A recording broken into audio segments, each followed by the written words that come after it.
Okay, అందరికీ praise the lord. దేవుడికి వందనాలు చెప్తా ఉన్నాను. ఎందుకంటే దేవుడు ఇంతవరకు కాచి కాపాడి ఆయన సన్నిధిలో ఉండి ఆరాధనకి వాక్యాన్ని షేర్ చేసుకోవడానికి దేవుడు ఇచ్చిన తరుణాన్ని బట్టి దేవునికి స్తుతిస్తూ ఉంటుండగా, సో మనం చదవబడిన వాక్య భాగంలో కనుక చూసినట్లయితే, సో ఇక్కడ యోహాన్ గారికి ప్రభువారు దర్శనమిచ్చి ఆయనతో చెప్పినటువంటి మాటలు. సో ఈ బాప్తిస్మిచ్చి యోహాను ఈ యొక్క ప్రభు అయిన శిష్యుడైనటువంటి యోహాను ఆసియాలో ఉన్నటువంటి 7 సంఘములకి ఆయన రాస్తూ ఉన్నాడు. అదే ఈ యొక్క ప్రకటన గ్రంథం.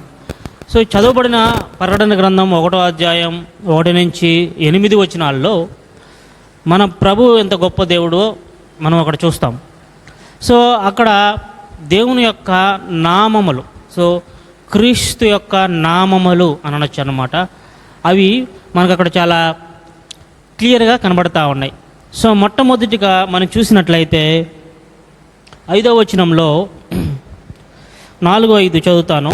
యోహాను ఆసియాలో ఉన్న 7 సంఘములకు శుభమని చెప్పి వ్రాయినది, వర్తమాన భూత భవిష్యత్ కాలంలో ఉన్నవాని నుండి ఆయన సింహాసనం ఎదుటనున్న 7 ఆత్మల నుండి నమ్మకమైన సాక్షియు. సో ఇక్కడ మొట్టమొదట మనం ప్రభువారిని గురించి ఇచ్చిన యొక్క నామం, లేకపోతే ఆయన గురించినటువంటి విషయం ఏమనుందంటే నమ్మకమైన సాక్షి. సో మనం ఆరాధించే ఈ ప్రభు అయిన యేసుక్రీస్తు నమ్మకమైన దేవుడు. కొరింథీయులకు రాసిన పత్రిక 1వ అధ్యాయంలో కూడా ఉంటుంది, మనల్ని పిలిచిన వాడు నమ్మదగిన వాడు. సో నమ్మదగిన దేవుడు. మనం ఇంకో దగ్గర రాయబడి ఉంటుంది, మనం నమ్మదగిన వారం కాకపోయినను ఆయన నమ్మదగిన వాడుగా మన జీవితాల్లో ఉన్నాడు. సో మనం చాలాసార్లు దేవునికి అపనమ్మకంగా జీవిస్తూ ఉంటాం. ఈ వారంలోనే మనం మన జీవితాలను పరిశీలన చేసుకుంటే, సో దేవునికి ఎన్నిసార్లు వ్యతిరేకంగా మనం చేసుంటామో, అనకూడని మాటలు అనుంటామో, చేయకూడని పనులు చేసుంటామో, చూడకూడనటివి మనం చూసుంటామో. మనం నమ్మదగిన వారు కాము, అది ప్రభుకు తెలుసు. కానీ మన జీవితాల్లో మాత్రం ఆయన నమ్మదగిన దేవుడుగా ఉన్నాడు. మనల్ని కాపాడే విషయంలో దేవుడు నమ్మదగిన వాడుగా ఉన్నాడు. మనల్ని ప్రొటెక్ట్ చేసే విషయంలో దేవుడు నమ్మదగినగా ఉన్నాడు. మన అవసరతలు తీర్చే విషయంలో దేవుడు నమ్మదగిన వాడుగా ఉన్నాడు. ప్రాముఖ్యంగా ఇక్కడ చెప్పబడిన ఈ ఒక వాక్యం దేనికి సంబంధించిందంటే ప్రభువు చేసిన వాగ్దానాలకి సంబంధించినది. సో ప్రభువు ఏదైనా వాగ్దానం చేసినప్పుడు ఆయన ఆ వాగ్దానాల పట్ల ఎంతో నమ్మకంగా ఉంటాడు. అంటే ఆ వాగ్దానాలు మన జీవితంలో మనం గనక విశ్వసించినట్లయితే, వాగ్దానం దేవుని యొక్క వాక్యం ప్రకారం ఆ వాగ్దానాలు, కొన్ని వాగ్దానాలకి బైబిల్లో కండిషన్స్ ఉంటాయి, షరతులు ఉంటాయి. ఆ షరతులు ఫర్ ఎగ్జాంపుల్, నీవు దేవుని రాజ్యమును ఆయన నీతిని మొదట వెతికిన ఎడల ఈ భూలోకానికి కావాల్సిన అవసరతలన్నీ తీర్చబడును ఆ కండిషన్ ఉందన్నమాట వాగ్దానంలో. సో ఆ యొక్క షరతును మనం నెరవేర్చినట్లయితే దేవుడు ఆయన వాగ్దానం నెరవేర్చే విషయంలో ఆయన నమ్మకంగా ఉంటాడు. అలాగా సో ఈ యొక్క వాగ్దానాల గురించి మనం ఆలోచన చేస్తే అనేకమైన వాగ్దానాలు దేవుడు మనకు బైబిల్లో ఇచ్చి ఉన్నాడు. సో ఎబ్రీ రాసిన పత్రికలో ఒక మాట ఉంటుంది, నేను నిన్ను విడువను ఎడబాయను. సో ఈ వాగ్దానంలో ఎటువంటి కండిషన్ అనేది లేదు. సో ఈ వాగ్దానాన్ని పుట్టి చూస్తే దేవుడు మనం ఎటువంటి పరిస్థితుల్లో మనం ఉన్నప్పటికీ కూడా ఆయన మనల్ని విడిచిపెట్టే దేవుడు కాదు. కొన్ని పరిస్థితులను బట్టి మనకు అలా అనిపిస్తుంది, దేవుడు నన్ను విడిచిపెట్టాడేమో అనని. కానీ వాస్తవానికి ఆయన విడిచిపెట్టే దేవుడు కాదు. ఎందుకంటే ఆయన యొక్క నామమే నమ్మకమైన సాక్షియు. సో ఆయన ఏదైనా వాగ్దానం చేశాడంటే, లేకపోతే ఏదైనా ఆయన నోటిలో నుంచి మాట బయలు వెళ్ళిందంటే ఖచ్చితంగా అది నెరవేరాల్సిందే. సో ఆయన యొక్క వాగ్దానాలు ఎంతో నమ్మదగిన మన జీవితాల్లో చూస్తామన్నమాట. ఆయన యొక్క వాగ్దానాల్ని మన పట్ల నెరవేర్చే దేవుడుగా ఉన్నాడు. సో అబ్రహాంకి దేవుడు ఒక వాగ్దానం చేశాడు. సో అబ్రహాము, నీకు కొడుకు లేదని నువ్వు బాధపడతా ఉన్నావు, కానీ ఒకసారి నువ్వు బయటికి రా, అని ఆకాశం వైపు ఆయన చూపించి, ఆకాశం నీ వలన అయితే ఈ నక్షత్రాలను నువ్వు లెక్కబెట్టమన్నాడు. ప్రభు అది నాకు అసాధ్యం అంటే, సో ఈ ఆకాశ నక్షత్రాలు ఎన్ని ఉన్నాయో నీ యొక్క సంతానం నేను అలాగ చేస్తాను అని ప్రభువు చేశాడు. సో ప్రభువు చేసినటువంటి ఆ యొక్క వాగ్దానం ఆయన జీవితంలో నెరవేరిందా లేదా? ఖచ్చితంగా నెరవేరింది. కానీ ఒక టైం గ్యాప్ తీసుకున్నాడు ప్రభు. 25 సంవత్సరాల సమయం పట్టింది. సో ఆ సమయం పడుతుంది. అది కూడా ఎందుకు ఆ సమయం పడుతుంది అంటే మన మంచికే. సో ఆ వాగ్దానం మన జీవితంలో నెరవేర్చడానికి మనల్ని ప్రభువు అర్హుడుగా చేస్తాడు. అర్హుడిగా చేసిన తర్వాత ఆ వాగ్దానం మన జీవితంలో ఆయన మహిమ వచ్చే విధంగా దేవుడు ఆయన చేస్తూ ఉంటాడు అన్నమాట.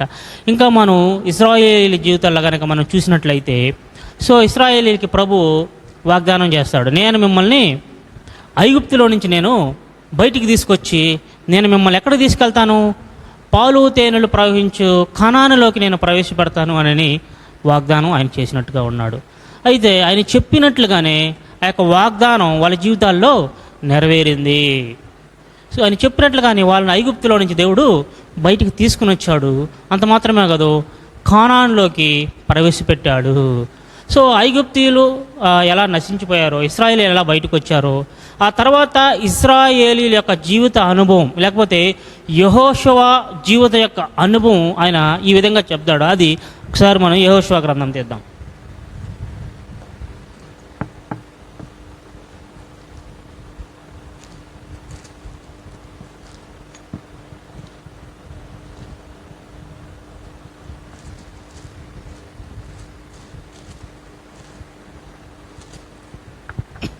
యెహోషువ గ్రంథం 21వ అధ్యాయం 14వ వచనం.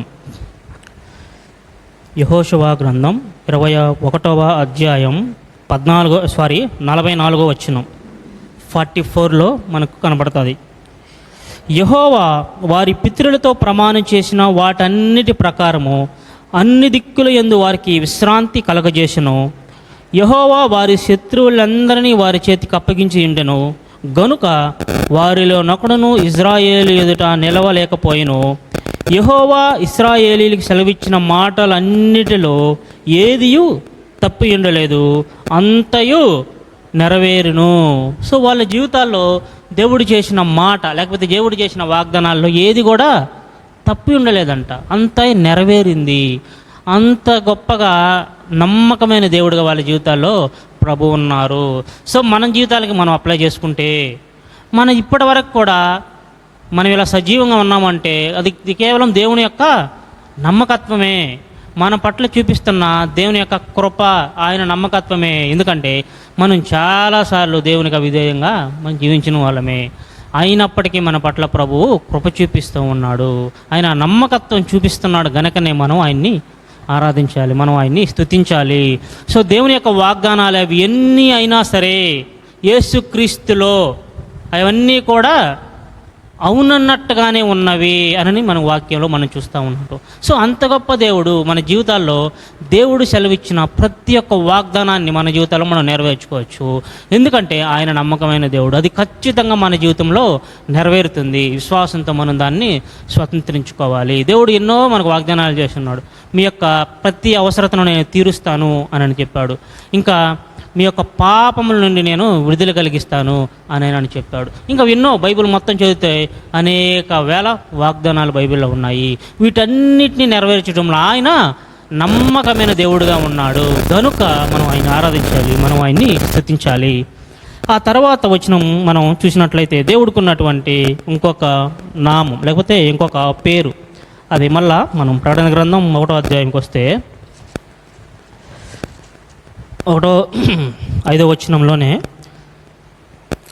నమ్మకమైన సాక్షియు మృతులలో నుండి ఆది సంభూతుడుగా లేచిన వాడును. ఇక్కడ ప్రభువు గురించిన ఇంకొక విషయం ఏంటంటే ఆయన మృతులలో నుండి ఆది సంభూతుడుగా లేచిన దేవుడు. సో మనం ఆరాధిస్తున్నటువంటి దేవుడు మరణాన్ని జయించిన దేవుడు, సజీవుడైన దేవుడు. ఇంకా మనం గనక వాక్యంలో చూసినట్లయితే, సో ఎక్కడ 2-3 నా నామమును మీరు గ్యాదర్ అవుతారో, ఏకీభవిస్తారో వారి యొక్క మధ్యలో నేను ఉంటాను అని సెలవు ఇచ్చాడు. అంటే ఆయన సజీవుడై ఈరోజు మన మధ్యలో సంచరిస్తున్న దేవుడుగా ఉన్నాడు.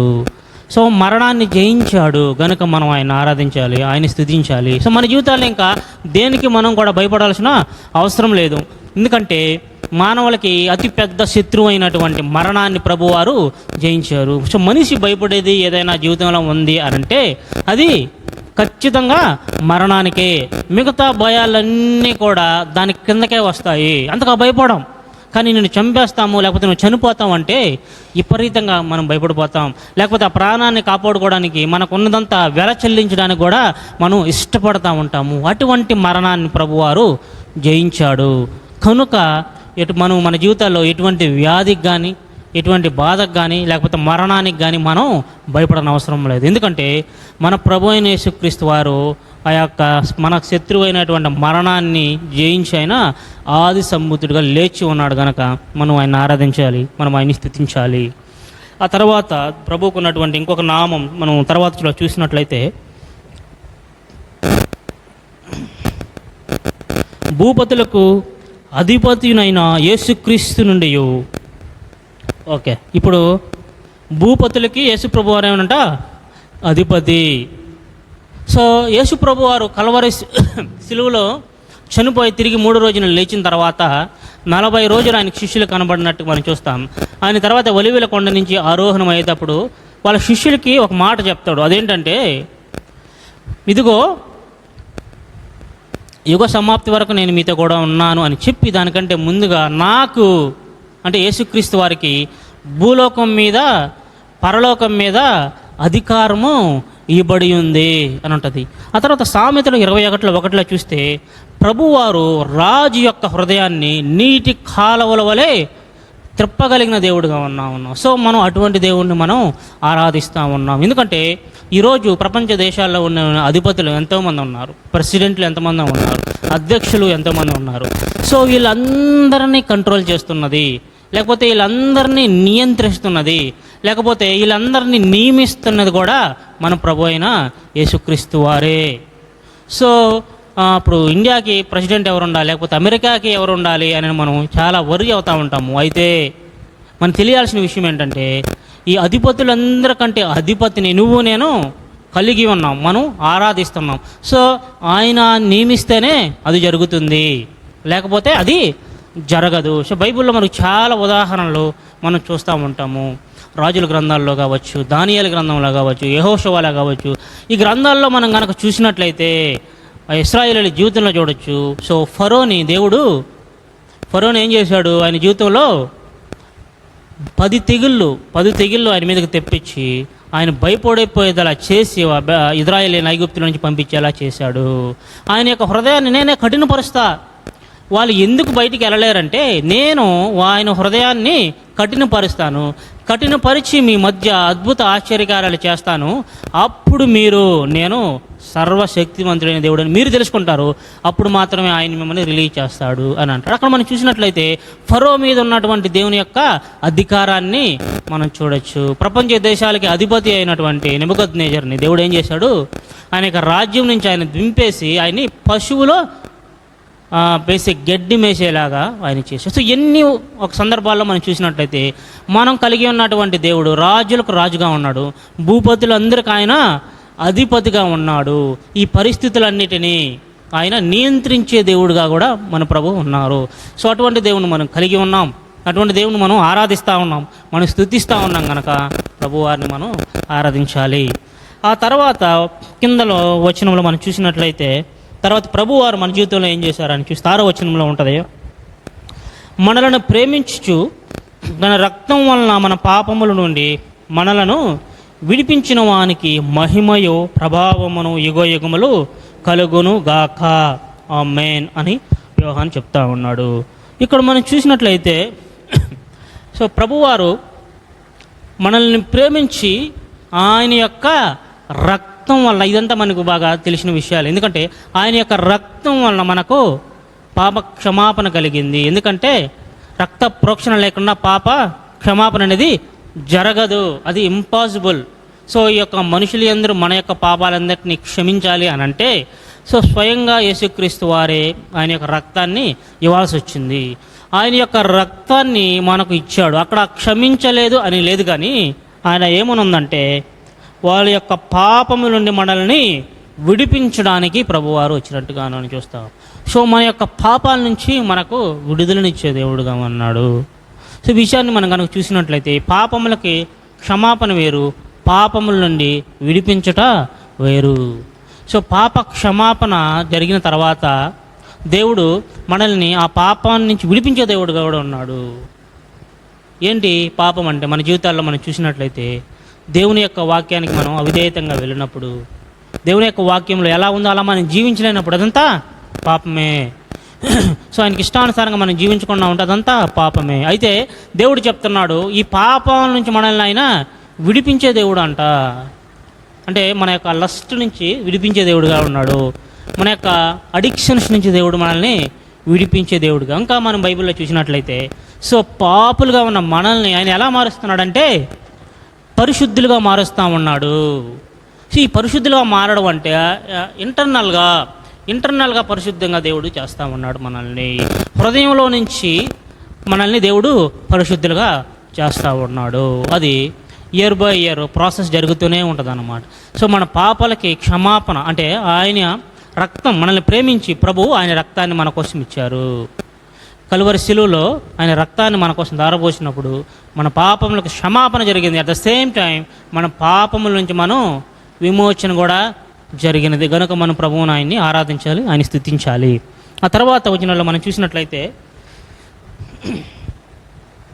దేవునికి 6వ వచనం చివరి భాగంలో ఉంటుంది. ఆయన మనలను తన తండ్రి యగు దేవునికి ఒక రాజ్యముగాను యాజకులుగాను చేశాను.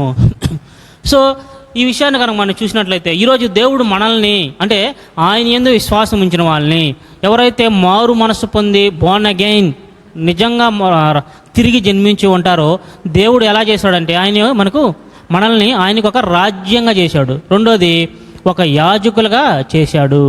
సో ఒక రాజ్యంగా అంటే దాని అర్థం ఏంటంటే దేవుని యొక్క అధికారం కింద పూర్తిగా మనం ఉండడమే. ఫర్ ఎగ్జాంపుల్ ఇండియా ఇప్పుడు పరిపాలిస్తున్న ప్రభుత్వం ఏదంటే మనకు తెలిసినట్టుగా బీజేపీ గవర్నమెంట్. సో ఈ గవర్నమెంట్ యొక్క ఆజ్ఞల ప్రకారం మనం అందరం కూడా ఈ ఇండియాలో మనం ఏం చేస్తున్నాం, జీవిస్తూ ఉన్నాము. ఆ గవర్నమెంట్ పెట్టిన రూల్స్ ప్రకారం మనం జీవిస్తూ ఉన్నాము. అయితే దేవునికి రాజ్యంగా అంటే దేవుని యొక్క అధికారం కింద మనం ఉండడము, ఆయన యొక్క ఆజ్ఞలకి లోబడుతూ ఆయన యొక్క నియమముల కింద ఉండేలాగా మనల్ని చేశాడు. యాక్చువల్గా దాన్ని సంఘం అని అంటారు. ఇప్పుడు ఈ యొక్క సంఘంలో మనమంతా ఎవరి నియమముల కింద జీవిస్తామంటే దేవుని యొక్క నియమముల కింద. సంఘం కూడా దేవుని రాజ్యం అని అంటారు. సో ఇప్పుడు మన రాజ్యం మారిపోయింది. ఇంతకుముందు మన రాజ్యం లోకం, మన ఇష్టం వచ్చినట్టుగా మనం జీవిస్తూ ఉన్నాము. మనకు ఆలోచించిన ఎలా వస్తే అలా, మన మాటలు ఎలా వస్తే అలా, మన క్రియలు మనకి ఇష్టం వచ్చినట్టు ఎట్టబడితే అలా జీవిస్తున్నాం. అయితే ఇప్పుడు అది మారిపోయింది. ఇప్పుడు మన రాజు మారిపోయాడు. మన రాజు ప్రభు అయిన యేసుక్రీస్తు వారు. ఆయన యొక్క ఆజ్ఞల ప్రకారం, ఆయన యొక్క విధుల ప్రకారం మనం జీవిస్తూ ఉంటాము. ఆయన యొక్క రాజ్యంలో మనం ఉన్నాము. సో అలా ప్రభువారు మనల్ని ఆయన రాజ్యంగా చేశాడు. ఆ తర్వాత యాజకులుగా కూడా మనల్ని ప్రభువారు చేశారంట. సో ఈ యాజకులు అనే పదం పాత నిబంధనది. సో యాజకులు ఏం చేస్తారో మనకందరికి బాగా తెలుసు. సో యాజకులు పాప పరిహారార్థానికై ఆ యొక్క జంతువుల్ని వాళ్ళు తీసుకొచ్చినప్పుడు ఆ యొక్క జంతువుల్ని వాళ్ళు బలిచ్చి ఆ తర్వాత ఆ యొక్క రక్తాన్ని దేవుని సన్నిధిలోనికి పాపక్షమాపణ కోసం వాళ్ళు, అది యాజకులు చేసే పని. అయితే ప్రభువారు ఇప్పుడు మనలందరినీ కూడా అంటే యేసుక్రీస్తు ప్రభువారు విశ్వాసం ఉంచిన వాళ్ళు ప్రతి ఒక్కరిని కూడా ఆయన యాజకులుగా చేసేసాడు. సో యాజకులుగా ఆ రోజు దేవుని సన్నిధిలోకి వెళ్ళవలసింది, దేవుని యొక్క అతి పరిశుద్ధ స్థలంలోకి వెళ్ళగలిగినది ఒకే ఒక్కరు, అది ప్రధాన యాజకుడు మాత్రమే. అది కూడా సంవత్సరానికి ఒక్కసారే జనుల నిమిత్తము అతని నిమిత్తము ఆ యొక్క రక్తాన్ని తీసుకొని దేవుని అతి పరిశుద్ధలోకి వెళ్ళగలిగింది ప్రధాన యాజకుడు మాత్రమే. అయితే దేవుడు క్రొత్త నిబంధనలో యేసుక్రీస్తు ద్వారా ఏం చేశాడంటే మనల్ని అందరినీ కూడా యాజకులుగా చేసేసాడు. ఇప్పుడు మనం అందరం కూడా దేవుని యొక్క సన్నిధిలోనికి వెళ్ళడానికి అవకాశం ఉంది. అంటే ఆ యొక్క అతి పరిశుద్ధ స్థలంలో ఈరోజు మనం నివసిస్తున్నాము. అంత మాత్రమే కాదు, ఆ రోజు యాజకులు జంతు బలిని ఎలాగైతే అర్పించారు, ఈరోజు మనం రోమీయులకు రాసిన పత్రిక 12:1 అధ్యాయంలో మన శరీర భాగాల్ని సజీవ యాగంగా ఆయనకి సమర్పిస్తున్నాము. అది ఇప్పుడు మనం చేసే యాజకులుగా మనం చేసే యొక్క పని. గనుక మనం ఆయన్ని ఆరాధించి ఎంత గొప్ప ధన్యత ఇచ్చాడు చూడండి మనకు ప్రభు. అతి పరిశుద్ధ స్థలంలో ఉండే భాగ్యం మనకు అనుగ్రహించాడు. ఆయనకి యాజకులుగా ఉండే గొప్ప ధన్యత మనకిచ్చాడు ప్రభువారు. ఆయన మన జీవితాల్లో నమ్మకమైన సాక్షిగా ఉన్నాడు. అంత మాత్రమే కాదు, భూపతులందరికీ ఆయన అధిపతిగా, రాజుగా ఉన్నాడు ప్రభు. అటువంటి ప్రభువును మనం ఆరాధిస్తూ ఉన్నాము, మనం స్తుతిస్తూ ఉన్నాము. ఆ తర్వాత వచనంలో చూస్తే, యుగయుగములు కలుగును గాక ఆమేన్. ఆయన మనలను తన తండ్రి యొక్క దేవునికి ఒక రాజ్యములుగా చేసి ఉన్నాడు అని జరిగిన తర్వాత, సో ఆయన మన తండ్రి యొక్క దేవుడు అంటా ఉన్నాడు. ఈరోజు దేవుడు మనకు ఏమై ఉన్నాడంటే తండ్రి అని ఉన్నాడు. సో మనకు ఆ యొక్క యాక్సెస్ వచ్చింది. ఆ యొక్క ఎందుకంటే పాత నిబంధనలో మనం చూసినట్లయితే, మీరు పాత నిబంధనలో ఆదికాండం నుంచి మలాకి వరకు మీరు చదవండి, ఏ ఒక్కరు కూడా దేవుణ్ణి తండ్రి అని ఎవరు పిలవలేదు. వాళ్ళు ఏమని పిలిచేవారంటే యెహోవా అని పిలిచేవారు. సైన్యములకు అధిపతి యెహోవా అని అన్నాడు. అయితే ప్రభు అయిన యేసుక్రీస్తు వారు వచ్చిన తర్వాత పరలోక ప్రార్థన చెప్పేటప్పుడు శిష్యులకు ఆయన క్లియర్గా చెప్పాడు. సో మీరు ఎలా ప్రార్థన చేస్తారంటే పరలోకమందున్న మా తండ్రి అనమన్నాడు. ఆ తర్వాత ఆయన మృత్యుంజయుడి లేచిన తర్వాత శిష్యులకి మరియకు చెప్తాడు, నువ్వు నా తండ్రి మీ తండ్రి నన్ను లేపి ఉన్నాడు, నా సహోదరులకి ఈ విషయాన్ని చెప్పు. అంటే మన యొక్క రిలేషన్ అనేది ఇప్పుడు చేంజ్ అయిపోయింది. ఎందుకంటే దేవుణ్ణి మనం తండ్రిగా కలిగి ఉన్నాము. ఒక భక్తుడు ఈ విధంగా చెప్తాడన్నమాట, మీరు ఎప్పుడైనా ప్రార్థన చేసేటప్పుడు యేసయ్య అని ప్రార్థన చేస్తారు. అయితే దేవుడు మనకు ఎలా ఉన్నాడు? తండ్రిగా ఉన్నాడు. మీ తండ్రిని నువ్వు పేరు పెట్టి పిలుస్తావా అని అడిగాడు అనమాట. సో మీ తండ్రిని నువ్వు పేరు పెట్టి పిలుస్తావా? పిలవు. ఏమని పిలుస్తావు? నాన్న, డాడీ, తండ్రి అని అంటావు. అయితే ఆ రిలేషన్ యేసుక్రీస్తు వారు ప్రభు వారు శిష్యులకు నేర్పించింది అదే. మీరు ప్రార్థన చేసేటప్పుడు పరలోకంలో ఉన్న మా తండ్రి. సో ఆయన మనకిప్పుడు తండ్రి. మనం ఒక చిన్న పిల్లవాడు తన తండ్రి దగ్గరికి ఎలా వెళతాడు అంటే, ఒక ఆఫీస్లో మనం చూసినట్లయితే ఆఫీస్కి పెద్ద యొక్క అధికారి ఉంటే, సో అధికారి దగ్గరికి ఎవరైనా వెళ్ళాలి అంటే పర్మిషన్ కావాలి. ఖచ్చితంగా అందరూ ఆ అధికారి దగ్గరికి వెళ్ళలేరు. ఎందుకనంటే అతనికి పర్మిషన్ కావాలి, రిలేషన్ లేదు. అయితే ఆ అధికారి యొక్క కొడుకు ఏం చేస్తాడు? ఎవరిని అడగకుండానే ఎంత పెద్ద మీటింగ్ ఉన్నా సరే డైరెక్ట్గా వెళ్ళిపోతాడు. ఎందుకంటే రిలేషన్, వాళ్ళిద్దరి మధ్య ఉన్న రిలేషన్ అంటే తండ్రి కొడుకు రిలేషన్. ఆ రిలేషన్ దేవుడు మనకి ఇచ్చాడు. సో మనం ఎనీ టైం, ఎప్పుడైనా, మనం ఎక్కడున్నా, ఏ పరిస్థితిలో ఉన్నా మన తండ్రి అయిన దేవుడి దగ్గరికి మనం వెళ్ళొచ్చు. ఆ యొక్క యాక్సెస్, ఆ యొక్క రిలేషన్ దేవుడు మనకి ఇచ్చాడు. గనుక మనం ఆయన్ని ఆరాధించాలి, ఆయన మనం స్తుతించాలి. అంత మాత్రమే కాదు, ఒక రకంగా చెప్పాలంటే మన జీవితాలు కూడా ఈ యొక్క రిలేషన్ని మనం డెవలప్ చేసుకుంటే, సో దేవుడు నా తండ్రి అన్న గనక ఆ యొక్క కాన్షియన్స్ మనకు పనిచేస్తూ ఉంటే మన జీవితం కూడా మారిపోద్ది. మన జీవితంలో ఉండే ఆ యొక్క దిగులు, బాధ ఇదంతా కూడా పోద్ది. ఎందుకంటే మనం ఎవరిని కలిగి ఉన్నాం? సర్వశక్తిమంతుడైన దేవుణ్ణి మనం తండ్రిగా కలిగి ఉన్నాం. సో మనకు తండ్రి అయిన దేవుడు ఉన్నాడు కనుక మన జీవితాల్లో అది పోద్ది. కనుక మనం ఆయన ఆరాధించాలి, మనం ఆయన్ని స్తుతించాలి. ఆ తర్వాత వచనంలో కనుక మనం చూస్తే 7వ వచనంలో, ఇదిగో ఆయన మేఘారూఢుడై వచ్చుచున్నాడు, ప్రతి నేత్రము ఆయనను చూచును, ఆయనను పొడిచిన వారు చూచెదరు, భూజనులందరూ ఆయనను చూచి రొమ్ము కొట్టుకుందరు. అవును, ఆమేన్. ఇక్కడ ఈ వచనాల్లో మనం చూసినట్లయితే, సో ప్రభు వారు చివరగా ఆయన ఒక మ్రాని మీద శిలువలో వేలాడుచు ఒక అవమానకరంగా ప్రభువారు ఈ యొక్క భూలోకాన్ని వదిలిపెట్టి పరలోకానికి వెళ్ళిపోయాడు. అయితే సో రెండోసారి ప్రభు వచ్చినప్పుడు అలా రాడు. ఎలా వస్తాడంట? ఆయన మేఘారూఢుడై, మహిమా ప్రభావములతో మేఘారూఢుడై ఆయన రెండోసారి భూమి మీదకి రాబోతూ ఉన్నాడు. తర్వాత పరలోక రాజుగా ఈ యొక్క భూమిని ఆయన పరిపాలన చేయబోతూ ఉన్నాడు. దాన్ని బట్టి మనం ప్రభువుని స్తుతించాలి, దాన్ని బట్టి మనం ఆయన్ని ఆరాధించాలి. ఆ తర్వాత చివరగా చూస్తే, అల్ఫాయు ఒమేగియు నేనే, వర్తమాన భూత భవిష్యత్ కాలంలో ఉండేవాడు నేనే అని సర్వాధికారి యొక్క దేవుడు నాకు ప్రభు సెలవిచ్చుచున్నాడు. సో అల్ఫాయు ఓమేగయు సర్వాధికారి అంటే ప్రభువారు ఏమీ లేనప్పుడు ఆయన మొదటి నుండి ఉన్నాడు. ఆయనకి ఆది తెలుసు, ఆయనకి అంతం తెలుసు. సో ఏవి సృష్టించక ముందు ప్రభువారు ఉన్నారు. ఆ తర్వాత ఇదంతా ఎలా ఎండైపోద్దో, ఎలా అంతరించిపోతుందో అని తెలుసు. అంటే ఈ భూమి మీద ఆయనకు జరిగేది ఏది కూడా ఆయనకి ఆశ్చర్యం కలిగించదు. ఓ ఇలా జరుగుతుందా అని నీ టెన్షన్ పడడం అని భయపడడం ఇవన్నీ ప్రభువుకు తెలియదు. ఎందుకంటే ఆయనకి అంతం తెలుసు, ఆది తెలుసు, అల్ఫాయి ఒమేగయు నేనే. ఇంకా చెప్పాలంటే ఆయన సర్వాధికారి.